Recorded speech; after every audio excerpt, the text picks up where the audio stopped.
Hey, how's it going? Dave 2D here, and behind me is a very large screen from LG. It's their 43 UD79, and it's literally a 43-inch screen. So on paper, a really large screen like this seems kind of useless, right? I'm sure there's applications for commercial or professional use, but when you think about how large our regular screens are, it does seem a little bit excessive. But here's the thing, this thing is $700, and when you look at any review of this thing online, from Amazon, B&H, wherever you go, people love this panel. People are replacing their $1,000 or $1,500 screens with this thing. It's like half the price, so I thought I'd check it out.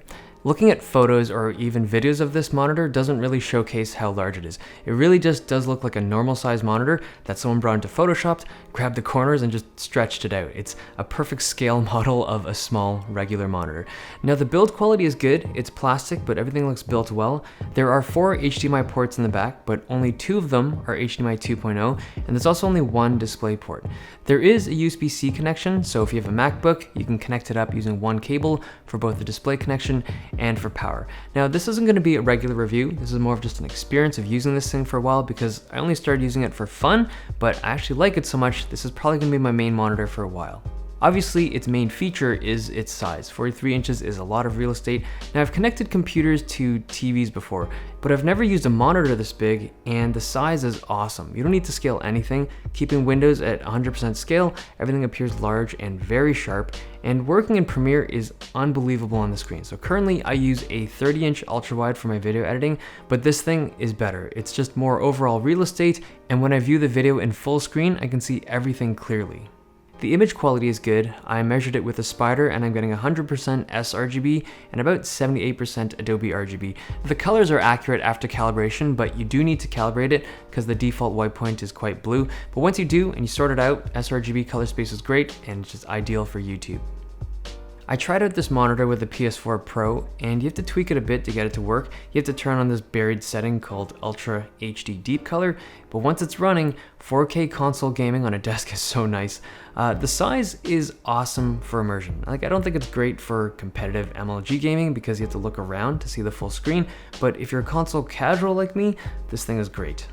The one thing I wish this monitor had was HDR support. I mean, 4K is nice, but 4K HDR is just that much better. And with the increasing number of HDR capable games, it would have been really nice. The thing is, if this thing supported HDR, it wouldn't be $700 bucks. I think it'd be pushing like $1,200, $1,500.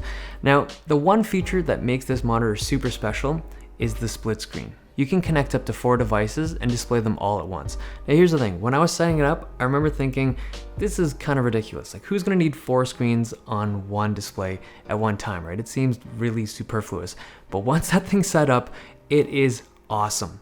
So I connected my PC, a MacBook, a PlayStation 4, and a Nintendo Switch. And this is just a demo, right? Realistically, I would probably only connect maybe 1 console and maybe plug up a TV or something. But whatever it is, the possibilities are endless. Whether it's for work, playing a ton of games, multi-boxing, I don't know, crypto mining, stock stuff, whatever it is, having 4 screens, each of them being like full 21-inch images, I think a lot of people are going to find it useful. Now, the one issue to this whole proposition is the sheer size of the monitor. You need to have a large enough desk or a large enough workspace to actually sit this thing on there without it looking stupid or ridiculous, because this thing is massive. You can't really tell in the videos, but it's really, really large. So if you don't have a huge desk, this might not work out for you, but if you do, this is pretty cool. It also has a pair of speakers which are way better than I thought they'd be. They're clear and they get loud.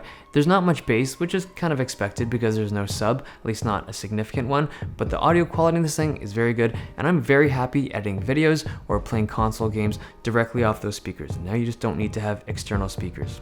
The last thing I should mention is that there's a remote, which might seem a little weird because it's a monitor, but once you start doing the split screen stuff, you can switch between the regular and multi-window really easily, and you also get volume control for the speakers. But that's basically it. It's a pretty unique monitor. I don't think it's for everyone, obviously, but if you're someone who can make use of its capabilities, you have a lot of devices, you want to connect up and view them all at once, and you want to be able to switch between them really readily, check this thing out. Okay, hope you guys enjoyed this video. Thumbs if you liked it, subs if you loved it. See you guys next time.